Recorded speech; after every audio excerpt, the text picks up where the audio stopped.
Aquarius.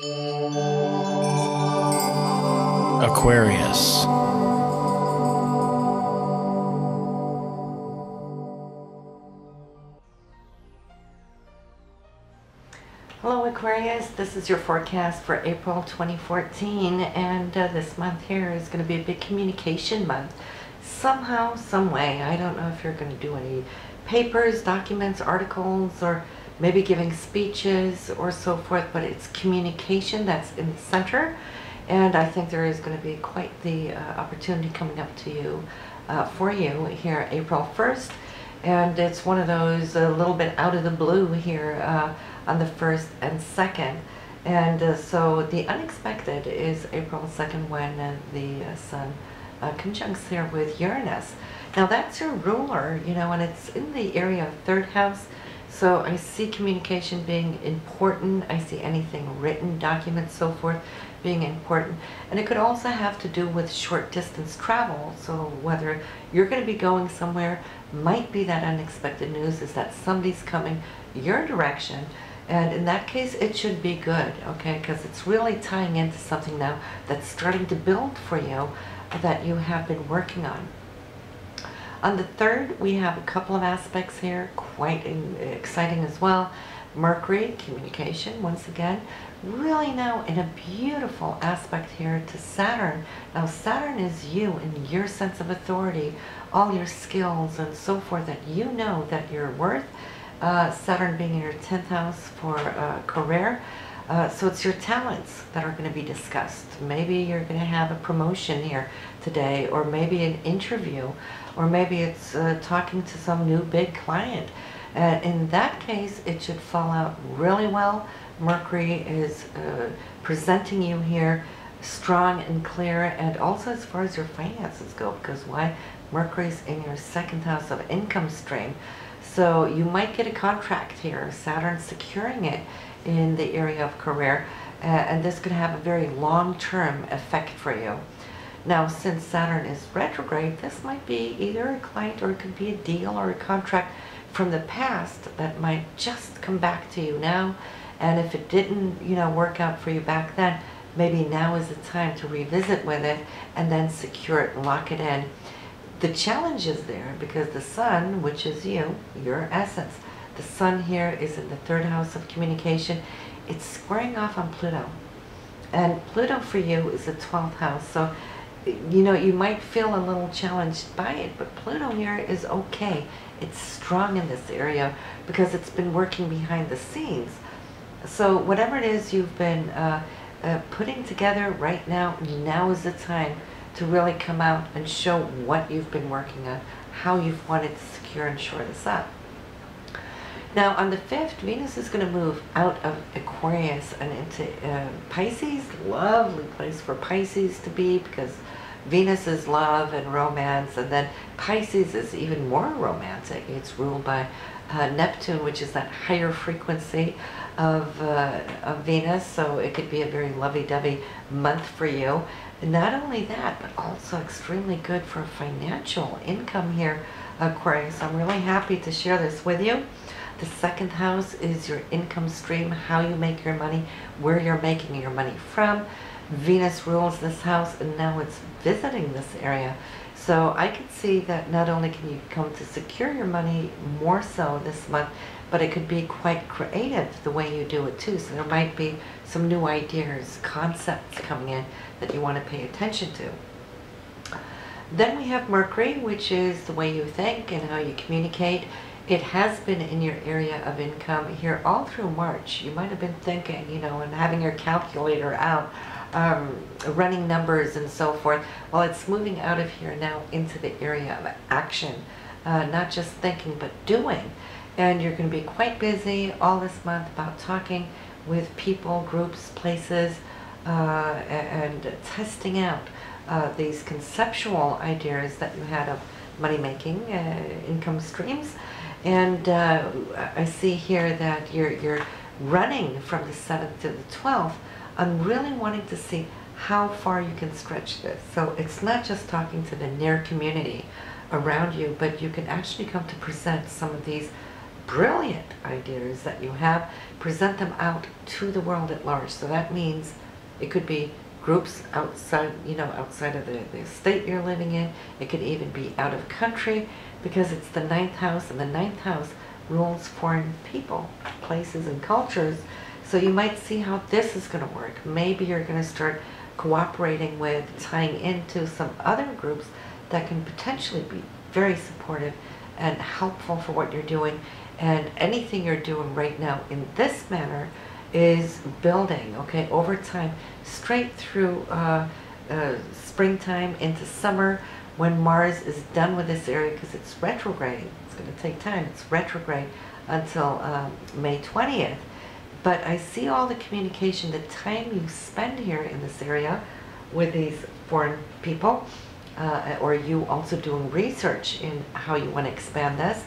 Well, by the time Mars goes direct and moves out of Libra, coming into Scorpio, that's your career house. So, it's like for 8 months, Mars will then have prepared you for the big reveal when it comes to your career. So we're looking here, summertime, do all the work that you can do right now, Aquarius, and love the work that you're doing. Why? Because it's going to pay off, for the future, not just short term, but for the future. If we're looking at the 12th of April, we got Venus and Neptune together doing the dance, very romantically so, but also still here in this area for you, in the second house of money. So you might get a dream contract, you might get some dream news about money coming in, things that you have been working with here in March. Maybe now you will hear some feedback from it. And it, of course, also romantically, it should be a good time to really feel the worth between you and your partner, how you're feeling about your partner, how you're feeling about yourself. And for those of you single, can actually come to meet somebody here on this day. So April 12th, the most romantic evening and day of the month.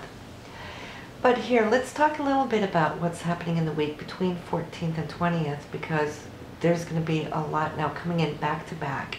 Here comes all the challenges of the intensity that we're going to be feeling this month, and it is probably going to be the most intense month of the entire year.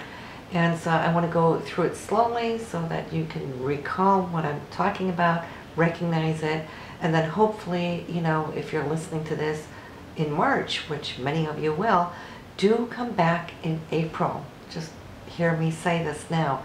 Why? Because the whole list from the 14th throughout the last 2 weeks of April are going to be so intense that you might want to come back and re-listen to it from the mid-April, and all the aspects that's coming in like a little domino game back to back, and releasing and triggering a lot of issues, okay? And you will then be more prepared. So on the 14th, Mercury is going to be very active straight through the 18th, and it's going to be facing off square Jupiter.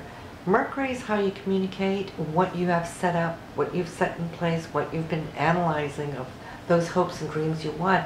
Now here's Jupiter, thank God, moving direct, it's not retrograde no more. That's going to present you with an opportunity. You had this probably here April 1st and 2nd, but now you have time to revisit and think about it. It's like, okay, am I ready, and do I want this? For you, this is going to be through between the area of your 3rd house and 6th house. So that's communication, travel, maybe how this is going to affect your day-to-day life. Maybe what's being presented to you is definitely going to have an impact on travel. And how much do you want to travel, and how is this going to affect your daily routine? Will it take you away from where you're at, or will it add to? Will it add to too much, maybe? You'll just have to wait and see. But on the 14th also, you're going to get more insight, unexpected news that pertains to this situation. That news is going to give you some good feel, insight on, yes, I can do this. Why? Because it's going to liberate and free up. That's what Uranus does, and does best. It frees us from oppression. It frees us from what's been holding us in the rut, and it's liberating now to new areas, and those areas are big because it's Jupiter. And then Mercury is also squaring on Pluto this next day on the 15th. And so that's the transformation. Everything you've been working for over these last months, this last half year, and where you've been challenged, late autumn and then New Year's, we're looking at it again, and now you're asking yourself, okay, am I ready to let go? Because when I do, here comes the new. And that's what Pluto does. It renews, rebirths our old situation, and Uranus is liberating. This is all good. It's very exciting, but yes, it is intense. And Mercury at the same time is questioning Mars. It's like, oh my goodness, can I really? Do I really want to do this? Mars is up there in the 9th house. Mercury's here in the 3rd house. So you're going to have some dynamic interaction with communication between what it is you see, hope, want, wish, and what somebody else perhaps that could be in a distance from you, what they see, hope, want, wish too. So yes, you're going to have to make some decisions here on the 16th, but you know what? I want you to rest assured that whatever decisions are coming in, if you don't feel you have the answer, don't feel pressured. You could always feel pressured when we have these squares. Wait to the 18th, because something is going to be revealed to you here in how you feel about yourself, your partner, or whoever, group, whatever is involved in this decision. You'll be feeling that much more grounded and secure because of the way things are going to be shared on the 18th. Venus, which is love and security and convenience, is going to be trining Jupiter. Jupiter, which is going to say everything's going to work out. Not only is it going to work out, it's going to work out fantastically. Jupiter does never does anything small. It does it, you know, in grandiose ways. And Venus also on the very same day is securing you and letting you know through some communication that's going to be shared that financially you will be okay through this.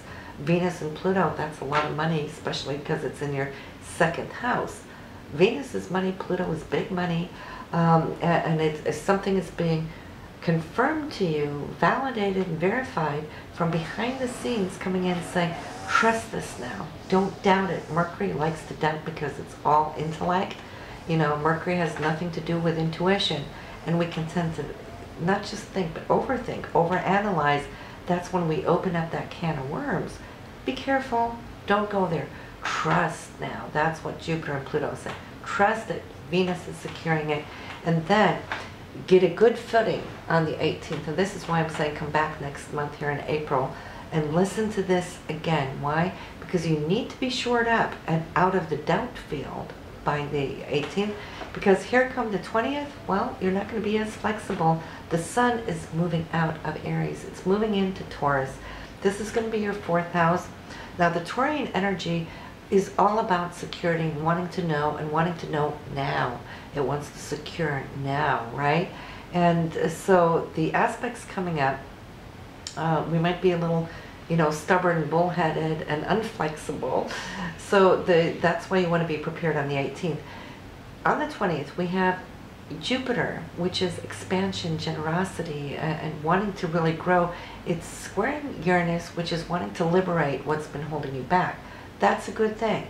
But yes, we will feel it. And sometimes when Uranus comes upon us so quickly, even though we might have thought we were ready, but when we're really facing it, it's like, oh, now what? You know, because you have to leave the old security. This is where you want to trust that what's coming in is going to be great. And Jupiter also, at the same time of squaring Uranus, it's going to be opposing Pluto. That's the old wanting now to birth the new. So this is fantastic. You're really carving straight through to the core of the matter of everything that you've been working for. So I'm so excited for you because Uranus also, that wants to liberate, is squaring off on Pluto. And that again is like letting go of oppression, the old ways. Think about this politically, what's going on here, you know, in Ukraine, where you've had like this old structure that's been holding people down, and they've been working to liberate, okay? On these very days, we can see political things happening in the world where suddenly something's going to give. And it's like in Germany, the wall came down like that, you know, after years and years and years. So here, something's going to give, and when it gives, it's going to give quickly, it's going to release, it's going to liberate, and then out comes the new birthing. So for you personally in your chart, I'm excited because what it's going to do, it's going to take you out of your day-to-day routine of what you've been, where you've been for the longest time, and it's going to bring things up, and you're going to feel so free, you're going to want to scream it out to the world. And then Mars, which is your drive, your ambition, your goals, and so forth, also is wanting to, do this to the old Jupiter. It's Jupiter is going to pave the way. Jupiter being in your 6th house, Mars in the 9th. So this is you on your nurturing what is important to you, those things that you love, the things that you cherish, the things you want to grow, is now Mars is kicking in and saying, go for it. This is what you want. This is what you've been working for. This is what you've been nurturing. Why hold back? So even Mars is going to come in here, and cut the umbilical cord. And not only to Jupiter, but it's cutting the umbilical cord here between Mars and Uranus by opposition. Now Uranus in your 3rd house, Mars up there in the 9th. So it has to do with where you see yourself today and where you see yourself in the future. It's looking at the overall close-up picture, but it's also looking at the overall image of the far-reaching future, where the 9th house is all, and then these connections that you have to people at faraway locations. That was a lot of words. I hope you can follow it. But yeah, action-packed, and this liberation, Uranus Mars, I think you're going to love it, because this is you freeing yourself up so you can come now out. Remember that the sun is in this house where you're being liberated this month, and it's the sun, the essence of who you are, being liberated through Uranus, is going to free you to speak the way you want to speak. Maybe you're going to start giving public speeches. Would be fantastic. Teaching. Not just learning. I see how you're doing research because you're positioning yourself for what could come in to be a new career or a great promotion here by end of summer coming into autumn. So yes, I see how you're deepening your insights, but I'm also seeing how ready you are to actually teach, reach out, and give of your knowledge, your skills and talents as well. So that's also how it can work. Romantically, well, yes, this is definitely going to be touching upon all of these realms, because what happens to you will be, coloring off on your partner as well. And then we have Mars finally cutting this umbilical cord to Pluto, and this is why Mars has given us 8 months, not just 6 weeks of a transit, which it normally does. It's given us 8 months to prepare, be ready to work for, position ourselves, to take that final big deep transformation that Pluto is, which isn't easy, but once it happens, my goodness, bring out the champagne, because then you can celebrate that, in fact, that this is now done. I can't say it's all done, but this is the 3rd time around, and we still have another face-off a little bit later, a couple of months down the road, but this is one of the major ones where consciousness is shifting. You're knowing what you want, you know what you don't want no more, and that in itself is the biggest thing that you can celebrate here now, because everything is starting to become crystal clear. And when you see your goals that close, you know exactly where you're navigating, so you're not lost in space, right? And then we have the new moon here. After all of this, from mid-month straight through those 2 weeks, we have the beautiful new moon here in Taurus coming up. And for you, that's going to be in the 4th house, for home, the family life, the roots, who you are when you see yourself. Not like the 1st house where you present yourself out to the world, but the 4th house, how you see yourself on the inside, based upon, your past and those things of your traditions too. So here is now an area where you're thinking you're wanting to spend time to expand and renew and do something here with family that you haven't had much time to. You will enjoy that. And then the full moon, that is April 15th, which is going to come into the career house big time here. And just over those next couple of days, you know, between 15th, 16th, 17th, that full moon is going to be touching upon Saturn, which you have, that is your career, that is your goals, that's where you're trying to master that area of your life right now. So this full moon should be excellent for you here, Aquarius. So I'm excited for May, what is coming up, and seeing how you've dealt with this in April. That's going to set up a whole new table for you in May. So if you haven't subscribed, make sure you do that so you get next month's forecast to your inbox. And before I leave you, just want to remind you, listen to your moon and your rising sign too, because this will also show up in the other areas in your moon chart and your rising sign chart, and you'll be more fully equipped to take on this very, very special month of April. See you next month, guys. Bye now. Do you follow Karen's daily scopes yet? If not, and wonder what they hold, click the sample link below and listen to both the Astro Scope and Tarot Scope, and get a feel for what you can expect in your love, career, and financial outlook for today.